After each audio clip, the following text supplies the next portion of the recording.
It's been almost a year now since Zwift Racing Score has been released for beta testing, and although it improved a lot of things compared to previous categorization system, it is still very far from perfect.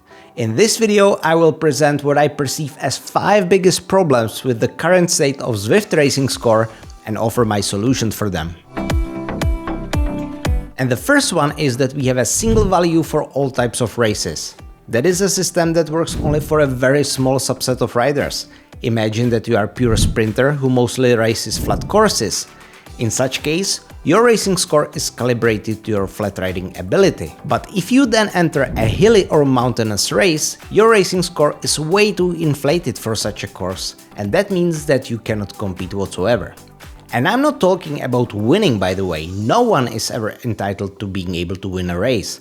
But in the current system, you cannot even compete. And what it looks like in reality is that on the very first climb you get dropped and you spend the whole race alone. And that is not fun. And it works the other way around too. If you are a climber who has their score calibrated for climbing races and then you enter a flat race, there's no chance for you to keep up with the riders who are able to push high raw watts. And I know what you will probably say. Nothing stops you from racing flat races even if you are a climber. Well, that doesn't solve the problem either. You simply calibrate your racing score to your poor flat riding ability, and then if you enter a climbing race, the opposite happens. You will simply demolish everyone in your group. But what's the solution then? Well, what I would like to see is for each rider to have separate racing score for flat, hilly and mountainous courses. Basically, each of the races would be classified into one of those 3 groups by the ratio of elevation gain to total distance, similarly to how Tour de France courses are classified. And then for each race, you would be able to enter the correct pen based on your score in that category, and also your result would impact your score in just that category. On top of that, we could have a composite score that will be just an average of those 3 figures, weighted by the number of races you've done in each of those categories. Such composite score could be used for general classification races and similar purposes. Another problem is that for majority of the riders, the racing score is calibrated by the Z Racing series, which is by far the most popular racing on Zwift. And there will be no problem with that if the character of those races varied. If one week there will be a flat race, the next week there will be pure climbing, the week after that a rolling course, and so on and so on. But let's be honest, the Z Racing series are for the most part the same all the time. All the events are more or less around 20 kilometers with more or less of 200 meters of climbing. The motivation behind this is that you can fit such race into 1 hour, including the warm-up and cooldown. But what that does is it makes basically everyone's score calibrated to such style of events. And if you only race the racing series, you are all set, it's perfect. But if you are a rider who then wants to do a race that is longer, way flatter or way climbier, then you are either in trouble or you will destroy the field. And the solution to this is actually super easy. Simply make the Z Racing events more variable. It would be even perfectly fine to do it similarly how tiny races do it, with fake finishes in the middle of the route. That way those races can still fit into 1 hour of riding, but there is going to be way more variation and the racing score will be more accurate. But one of the problems starts actually way before you even start a race, and it is how your seed score is decided. For those of you who do not know, the seed score is your personalized racing score floor. Your score can fluctuate above that number, but can't go below that. It's basically the game's way of saying, we know you are capable of at least this, don't you dare racing below that. And that would actually make a lot of sense if the seed score covered your full ability, but it doesn't. The way it currently works is it takes your best 5-minute power recorded within your last 90 days, both in raw watts and in watts per kilo, and sets your seed score based on that. But let's imagine you are someone with a super good 5-minute power, but a terrible sprint and terrible FTP. I know that's sort of an edge case, but it will allow me to demonstrate my point. In such case, you would receive a very high seed score. Basically, the game would treat you as a very strong rider. But you are not one. You have a very strong anaerobic capacity, but you still lack the sprint and you still lack the ability to go to the distance. And that means that you cannot compete in races and you can't even drop down with your poor results because your floor is set in stone until the strong 5-minute effort rolls out of the 90-day window. And once again, the solution would be quite simple. Just take the whole power duration curve. Take the 15-second power, 1-minute power, 5-minute power, 15-minute power and 30-minute power, and this will never happen again. And if you are wondering how would this system decide what durations are the most important, let's get back to my suggestion to categorize each race by its profile. The same way you would have separate racing score for flat, hilly and mountain races, you would have a separate seed scores. The flat races could maybe favor a combination of really short and really long power, the hilly races could favor the middle durations that are the most important there, and mountain races could care mainly about the long durations. Just recently I have done stage 2 of the CISO tour, which was an individual time trial, and let me share a snippet from the results. The A+ winner recorded time of 16:06, A winner 16:45, B winner 17:17 and C winner 17:11. Those categories cover racing scores from 350 to 1000, and yet the time differences are super subtle.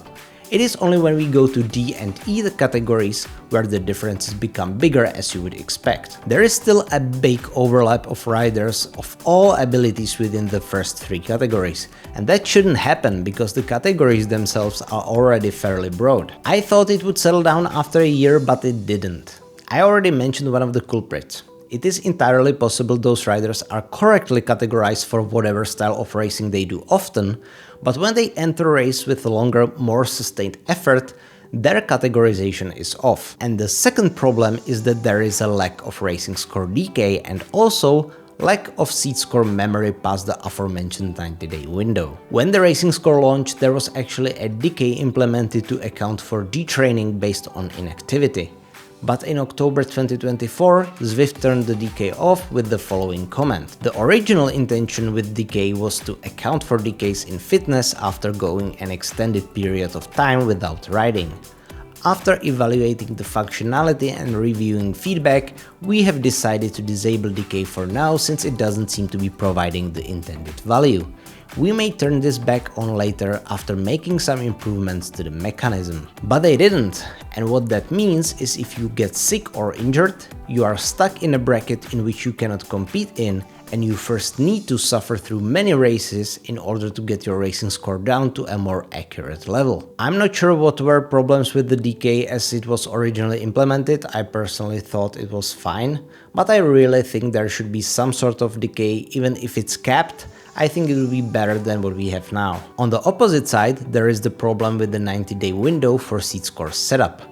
The way it works now is if a rider disappears from Zwift for the summer, all their activities follow the 90-day window, and when they return back in the fall, their seed score is completely off. Which, surprisingly enough, isn't a problem currently, because your racing score doesn't decay anyway. But if we agree that it should decay with inactivity, this becomes a problem because then your score would be able to drop throughout the summer until it reaches your seed score, and if the seed score is deflated because your activities fell out the 90-day window, that's a problem. When the racing score released, Zwift claimed that if the system didn't find any activities in the 90-day window, they would look back up to a year. I don't know if something like this is implemented. If I am being completely honest, I highly doubt that, but I think it should be. And to finish things off, there is one thing I've noticed just recently after the first stage of the CISO tour. As you may or may not know, I'm doing this race in the highest category, which covers the range between 690 and 1000. But I do not belong in this category. I joined it only to race the best in the sprint classification. My racing score is somewhere around 530, which means that for the purposes of racing score adjustments, I am competing with riders that have a score 2 to 400 higher than me. And that obviously means that when it comes to race results, I get wrecked within that category. Coming back again to the time trial I mentioned, I finished 39th out of 45 riders in a category with a finishing time of 18 minutes and 45 seconds, which resulted in me losing 9 racing score points. But here comes the strange thing. If I did the exact same time in my category, which is 520 to 690, Not only I wouldn't lose any points, I would have actually gained some. Am I the only one to whom this doesn't make any sense? The problem here is that the system cares way too much about your absolute placement in a race compared to the number of participants, but way too little about the quality of your competition. And it actually isn't supposed to work like this. There is this quote from their FAQ. Your score will be adjusted based on the results from each race. Your racing score will go up or down based on your finishing position, your competitor's ability, the participant field size, and there's a bonus for podium finish. But it doesn't work like this, or if it does, the competitor effect is so small that it's basically negligible. In basically every elo-based system, if you lose to stronger opponents, you lose very little points, and if you win over worse opponents, you gain very little points. Not the other way around like here.